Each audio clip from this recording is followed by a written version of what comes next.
Eu sou um cirurgião e dou aulas há algum tempo. E por 13 anos vivi em companhia de cadáveres e durante a minha carreira estudei anatomia a fundo. Posso, portanto, escrever sem presunção a respeito de morte como aquela. Jesus entrou em agonia no Getsemane e seu suor tornou-se como gotas de sangue a escorrer pela terra. O único evangelista que relata o fato é um médico, Lucas, e o faz com a precisão de um clínico. O suar sangue ou hematidrose é um fenômeno raríssimo. É produzido em condições excepcionais. E para provocá-lo é necessário uma fraqueza física, acompanhada de um abatimento moral violento, causado por uma profunda emoção, por um grande medo. O terror, o susto, a angústia terrível de sentir-se carregando todos os pecados dos homens devem ter esmagado Jesus. Tal tensão extrema produz o rompimento das finíssimas veias capilares que estão sob as glândulas sudoríparas, e o sangue se mistura ao suor e se concentra sobre a pele, escorrendo então por todo o corpo até a terra. Permitam-me apenas dizer algo. Não faz muito tempo eu conheci um dos amigos do meu pai. E esse amigo do meu pai, ele é bastante diferente de nós. Como que ele é diferente de nós? O seu sistema nervoso não reage a qualquer tipo de anestesia. Nada, desde pequeno, enfim, nenhum tipo de anestesia funciona nele. E por conta de um tumor que foi descoberto, ele teve que viajar aos Estados Unidos para se submeter a uma cirurgia. E ele contou para nós que ele foi então levado à sala cirúrgica e o amarraram então dos pés à cabeça, os seus braços, porque ele haveria de sentir toda a cirurgia. E ele contou para nós que lá nos Estados Unidos os procedimentos são cobrados por hora, né, e não por procedimento. Ele contou então que antes de começarem a cirurgia, os médicos apertaram o cronômetro, o tempo foi passando, né? E ele então foi aberto, atravessaram todas as camadas e chegaram ao tumor e cortaram, retiraram o tumor e depois o costuraram, né? Camada por camada. E ele contou para nós que quando a cirurgia terminou, os médicos apertaram aquele cronômetro e 7 horas e 40 minutos haviam se passado. Ele passou praticamente 8 horas naquela mesa cirúrgica, aberto, né, consciente, sentindo tudo. E ele é um senhor asiático, oriental como eu. Ele é, né, clarinho, amarelinho.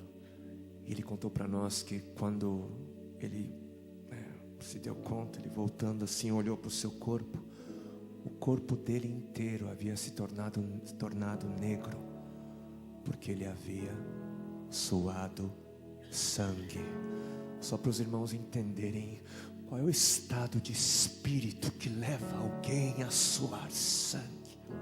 O terror, o susto, a angústia terrível de sentir-se carregando todos os pecados dos homens devem ter esmagado Jesus.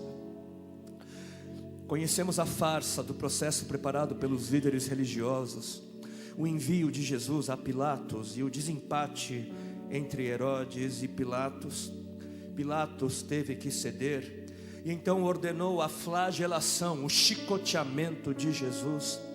Os soldados despojam Jesus, tiram a roupa de Jesus e o prendem pelo pulso a uma coluna do pátio. A flagelação se efetua com tiras de couro múltiplas, sobre as quais são fixadas bolinhas de chumbo e pequenos ossos.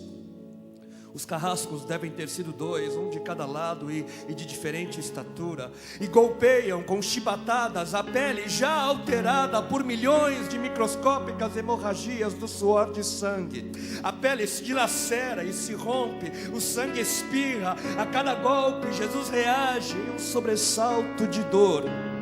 As forças se esvaem, um suor frio lhe impregna a fronte, a cabeça gira em uma vertigem de náusea, calafrios lhe correm ao longo das costas. Se não estivesse preso no alto pelos pulsos, cairia em uma poça de sangue. Depois o escárnio da coroação, com longos espinhos mais duros que os de acácia. Os algozes entrelaçam uma espécie de capacete e o aplicam sobre a cabeça de Jesus. Os espinhos penetram no couro cabeludo, fazendo-o sangrar, e os cirurgiões sabem o quanto sangra o couro cabeludo. Pilatos, depois de ter mostrado aquele homem dilacerado à multidão feroz, o entrega para ser crucificado. Colocam sobre os ombros de Jesus o grande braço horizontal da cruz, que pesa uns 50 quilos. A estaca vertical já está plantada sobre o Calvário. Jesus caminha com os pés descalços pelas ruas de terreno irregular, cheia de pedregulhos. Os soldados o puxam com as cordas. O percurso é de cerca de 600 metros. Jesus, fatigado, arrasta um pé após o outro, frequentemente cai sobre os joelhos, e os seus ombros estão cobertos de chagas, de ferimentos. Quando ele cai por terra, a viga lhe escapa, escorrega e lhe esfola o dorso. Sobre o Calvário tem início a crucificação. Os carrascos despojam o condenado, tiram a roupa do condenado, mas a sua túnica está colada nas chagas, nos ferimentos, e tirá-la produz dor atroz. Quem já tirou uma atadura de gás e de uma grande ferida percebe do que se trata. Cada fio do tecido adere, cola a carne viva, e ao levarem a túnica se laceram as terminações nervosas postas em descoberto pelas chagas. Os carrascos dão um puxão violento, e há um risco de toda aquela dor provocar uma síncope. Mas ainda não é o fim. O sangue volta a escorrer. Jesus é deitado de costas. As suas chagas se incrustam de pequenos elementos. Depositam-no sobre o braço horizontal da cruz. Os algozes tomam as medidas. Com uma broca é feito um furo na madeira para facilitar a penetração dos pregos.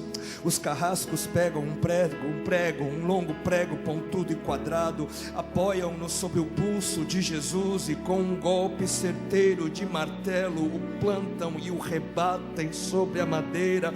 Jesus deve ter contraído o rosto assustadoramente. O nervo mediano foi lesado. Pode-se imaginar aquilo que Jesus deve ter provado: uma dor lancinante, agudíssima, que se difundiu pelos dedos e espalhou-se pelos ombros, atingindo o cérebro. A dor mais insuportável que um homem pode provar, ou seja, aquela produzida pela lesão dos grandes troncos nervosos, que provoca uma síncope e faz perder a consciência. Mas em Jesus não. O nervo é destruído só em parte, e a lesão do tronco nervoso permanece em contato com o prego. E quando o corpo for suspenso na cruz, o nervo se esticará fortemente como uma corda de violino esticada, e a cada solavanco, a cada movimento, vibrará, despertando dores dilacerantes. Elevam a Jesus. Os ombros da vítima esfregam dolorosamente sobre a madeira áspera. As pontas cortantes da grande coroa de espinhos penetram o crânio. A cabeça de Jesus inclina-se para a frente, uma vez que o diâmetro da coroa o impede de apoiar-se na madeira. Cada vez que o mártir levanta a cabeça, recomeçam pontadas agudas de dor. Pregam-lhe os pés. Ao meio-dia, Jesus tem sede. não bebeu desde a tarde anterior e estava desidratado pela perda de tanto sangue. Seu corpo é uma máscara de sangue, a boca está semiaberta e o lábio inferior começa a pender. A garganta seca lhe queima, mas ele não pode engolir, tem sede. Um soldado lhe estende sobre a ponta de uma vara uma esponja com bebida ácida de uso entre os militares. Tudo aquilo é uma tortura atroz. De repente, um estranho fenômeno se produz no corpo de Jesus. Os músculos dos braços se enrijecem em uma contração que vai se acentuando, os bíceps esticados e levantados, os dedos se curvando. É como acontece a alguém ferido de tétano, a isto que os médicos chamam de tetania. Quando os sintomas se generalizam, os músculos do abdômen se enrijecem em ondas imóveis. Em seguida, os músculos entre as costelas, depois os do pescoço e finalmente os músculos respiratórios se enrijecem. A respiração se faz pouco a pouco mais curta, o ar entra, mas não consegue mais sair. Jesus respira com o ápice dos pulmões, tem sede de ar como um asmático em plena crise. Seu rosto pálido pouco a pouco se torna vermelho, depois se transforma num violeta purpúreo. Jesus é envolvido pela asfixia. Seus pulmões cheios de ar não podem mais esvaziar-se. A fronte está impregnada de suor, os olhos saem fora de órbita. Mas de repente algo acontece. De repente algo acontece. Lentamente, com um esforço sobre-humano, Jesus toma um ponto de apoio sobre o prego dos pés. Ele esforça-se a pequenos golpes, se eleva, aliviando a tração dos braços. Os músculos do tórax se distendem, a respiração torna-se mais ampla e profunda, os pulmões se esvaziam e o rosto recupera a palidez inicial. Mas por quê? Por que este esforço? Por quê? Porque Jesus quer bradar: Pai, perdoa-lhes porque não sabem o que fazem. E logo em seguida o corpo de Jesus começa a afrouxar-se de novo e a asfixia recomeça. Foram transmitidas 7 frases pronunciadas por ele na cruz, e cada vez que quer falar ele deverá elevar-se, tendo como apoio o prego dos pés. Inimaginável. Atraídas pelo sangue que ainda escorre e pelo coagulado, enxames de moscas unem ao redor do seu corpo, mas ele não pode enxotá-las. Pouco depois o céu escurece, o sol se esconde, de repente a temperatura diminui. Logo serão 3 da tarde, e depois de uma tortura que dura horas e horas, todas as suas dores, toda a sua sede, todas as cãibras, toda a asfixia, todo o latejar dos nervos medianos lhe arrancam um lamento: Deus meu, por que me desamparaste?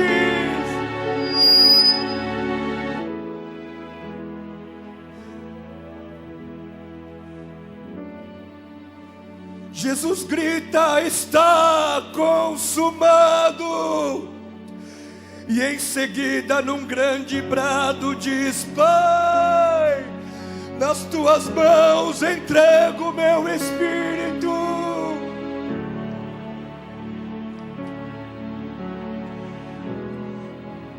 E morreu no meu lugar e no seu. Por que Jesus morreu na cruz? Por quê? Jesus morreu na cruz para que todo sofrimento pudesse ter fim.